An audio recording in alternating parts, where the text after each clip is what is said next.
Blessings and welcome to the path to freedom and this beautiful space, this wonderful and amazing path where we get to set ourselves free to be in ever-expanding love and joy and peace and harmony and abundance and beauty and creativity and bliss and expansion and progression and intelligence and a whole range of beautiful qualities. We also get to set ourselves free to be to soar, to shine, to glow, to forever allow for greater and grander expressions of who and what we are. And in that, we're setting ourselves free from fear and worry and doubt, a lack of scarcity, a lack of separation, lack of a sense of not being enough and not having enough. So this is a beautiful path, and we are very blessed that we get to walk it. It's a lot of work walking it. It's not, none of this comes for free. It's not even cheap, but there is a fee to pay. There's a price to pay. And the price to pay is releasing and letting go of all of that which no longer serves us. Releasing and letting go of all of that which no longer serves, because none of this is us adding anything onto ourselves. We cannot add anything onto the infinitude and the eternality that we already are as unique, perfect, whole, complete expressions of the loving presence that is all there is, as it being itself and doing itself, revealing itself, expressing itself in us and through us. As it is all there is, as we are one with it, it means that we are all that it is inherently. Like that beautiful saying, let me see if I can remember it. It goes, we're not merely the ocean in a drop. No, that's not how it goes. We're not merely a drop in the ocean, but we are the entire ocean in a drop, meaning that a drop of water or a drop of the ocean it carries all of the qualities that the ocean carries. It is not lacking anything. It's not missing anything. It's not lesser in terms of qualities than the ocean. It's equally wet, it's equally salty, it's equally whatever qualities the ocean has. So we are this loving presence in a drop. My name is Daniel Roquillo, and I'm always very grateful, and I'm very grateful today, now, here, in this now moment, that you are here now, in this moment. Whenever you are and wherever you are and whoever you are, I'm grateful that you are here, that you're choosing to tune in, that you're choosing to join into this beautiful space, into this beautiful community of walking this path. And the topic for today is actually, it's very on point, relating to releasing and letting go. A lot of individuals, and in my with my clients and in my classes, I hear this over and over and over again. It's very normal. It's very normal. Whenever we find ourselves as humans, find ourselves in a particular condition or circumstance or challenge, and when we're faced with a problem, as it is sometimes referred to, a very normal question to ask is why? Why is this happening to me? Why is this happening now? Why, God? And while it is normal for us to ask this question, it very rarely serves us. There is one condition. There is one particular instance when we are very served by asking why questions, and that is to purify our motivation, to become aware of why we are moving the way we're moving, why we're choosing the way we're choosing. But other than that, trying to find the reason, and that then serves to bring forth awareness. But most of the time when we ask why questions, it is not to allow for expanded awareness to emerge, but it is to allow for the revelation of who is to blame or what is to blame for this condition and circumstance to have come into my life. why is this happening? What are the reasons for this happening now, or to me, or whatever the case may be? And so that rarely serves us, because that just moves us into a deep spiral of going deeper and deeper and deeper into the reasons. And no matter how deep we go into finding the reasons, and we can go back, like generations, it's because of my granddad, because he did that and passed that on to his kids, and they passed that on to their children, and they passed that on to my mom and dad, or whatever the case may be. Whatever the reasons, it never brings us out of the condition. So in fact, most often it gives legitimacy.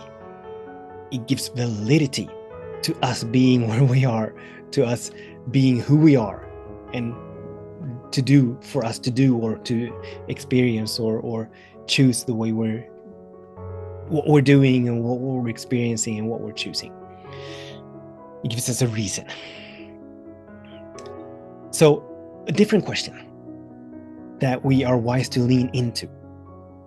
There are many different questions, these beautiful, spiritual, empowering questions. But one of them that has come to me recently, it's just another iteration of pretty much all the other questions, going at it from different angles. But this particular question is, what now? All right, so I'm finding myself, or we're finding ourselves in a particular condition or circumstance that perhaps feels unfavorable, feels bad, feels negative. We're finding ourselves in a challenge. It doesn't matter why we ended up where we are. It doesn't matter why this is coming into our experience. What matters is, what now? Now that I am here, now that we are here, how will we choose to move from here? What choices can we make to move ourselves that are in alignment with what we wish to experience? And this is with regards to health, this is with regards to relationships and finances and careers and every aspect of our lives. Now what? How can I, how may I, how will I begin to move toward what I wish to experience? And this opens up possibilities. This opens up new doorways. This opens up opportunities, because we begin to look not for why we ended up where we are, but we're looking for the way to transcend it, the way to go beyond it. And as the sacred laws decree, as their principles decree, whatever we turn our attention to the most, that is what we're calling forth into our experience. And so when we begin to look for the way, when we begin to look for possibilities, when we begin to look for opportunities, solutions, they have to, by law, they will begin to reveal themselves. They will begin to present themselves. But we need to look for them. We need to be open and available for them to reveal themselves. If we're looking in a completely different way, if we're looking toward what went wrong, or how on earth we ended up here, we're not looking for the way out. We're looking the other way. So the doors that will swing wide open, they're always wide open, if only we have the eyes to see them. As we're looking the other way, we will not be able to see them. We will miss them. But asking the questions, now what, or what now, it turns our attention. It has us looking in the right way. It has us looking for opportunities. It has us looking for possibilities. So now, not because the universe has changed, not because God has suddenly, or because we have suddenly moved ourselves into the grace of spirit, but simply because we have made ourselves open and available for the goodness, for the grace of this loving presence that is always for itself, that never withholds, that never is against itself, that never compromises, it never denies, it never contradicts itself, but it is always, its deepest desire and highest intent is always for us to continuously grow, expand our consciousness, raise our vibration, allow for more and more and more of the light, the love, the luminosity, the creativity, the wholeness, the harmony, the joy, the love that we are, to emerge. So, and this is that, that evolutionary impulse that is moving through, that is flowing through all of cosmos, all of creation. That's why galaxies expand. That's why cosmos is expanding. That's why the universe is expanding. That's why creation is expanding. That's why species evolve, so that this loving presence may reveal more of itself, express more of itself, know more of itself. So every single challenge that we face, it's but a gift and a blessing of transformation. It's a stepping stone. It's a springboard, inviting us, calling us once again to release and let go of something that we need to release and let go of, so that more of that which we are, more of that which we've always been, always will be, may be revealed, may emerge, may well up from within. So what now? Yes, we are here. Yes, these are the circumstances, the conditions that we have been faced with. But what now? Or now what?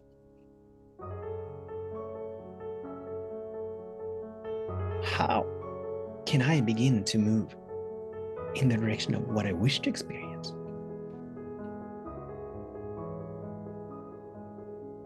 And even at the entry level, what is it that I wish to experience? What is it that because we need to be able to articulate and describe what it is that we wish to experience. We need to know what we wish to experience, because we need to be able to turn our attention to it. If we fly from one city to another city, we've never been to this new city, and we get out of the airport, we walk out, we stop a cab, we get into the back seat, and that cab driver is going to ask us, "Where do you want to go, man? Hey, buddy. Hey, gal pal. Where do you wish to go?" And unless we can articulate and describe at least the general direction of where it is that we want to go, they're not going to be able to drive us there. They're not going to be able to take us there. And these sacred laws, they work the same. We need to, in some way, shape, or form, be able to articulate what it is that we wish to experience, the good that we wish to experience, for us to consciously participate in the unfolding of that, in the emergence of that.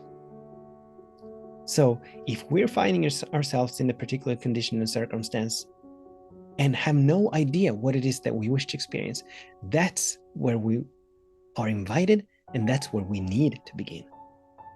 So what is the good that I wish to experience?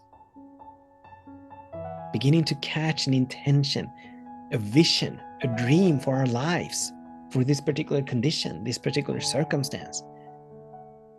Because it is only when we know where we want to get to that we can begin to move in that direction. Otherwise, we're just going to be like leaves to the wind, just being tossed this way or that way. No conscious participation at all. So we need to know. In the midst of this,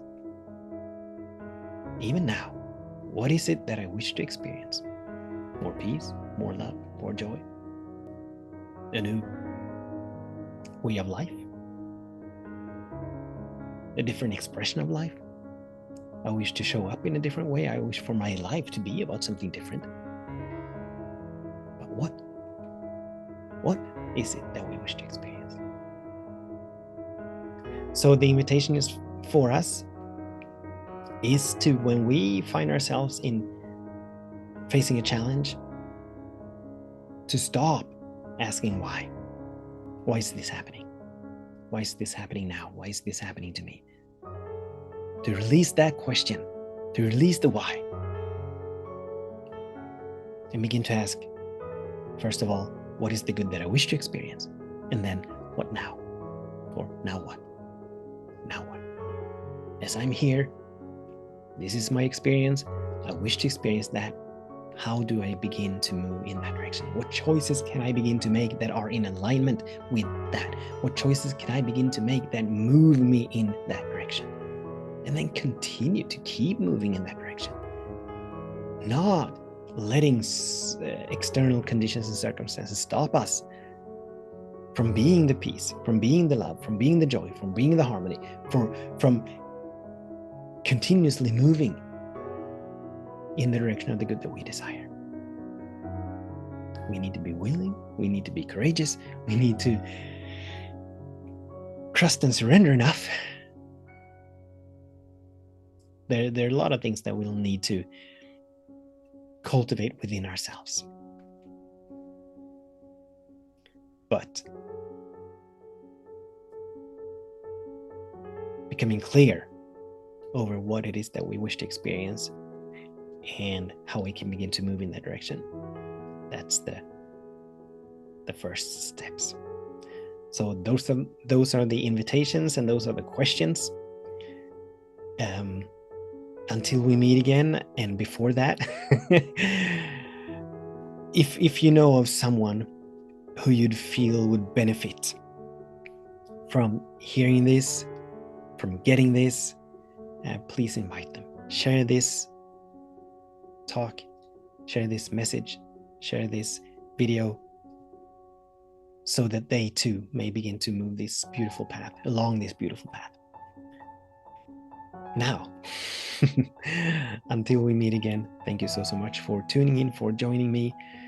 I absolutely bless our days, and I bless our ways, knowing that all is well, that something wonderful is happening, that everything is working for our highest good. Much love and many blessings. Namaste.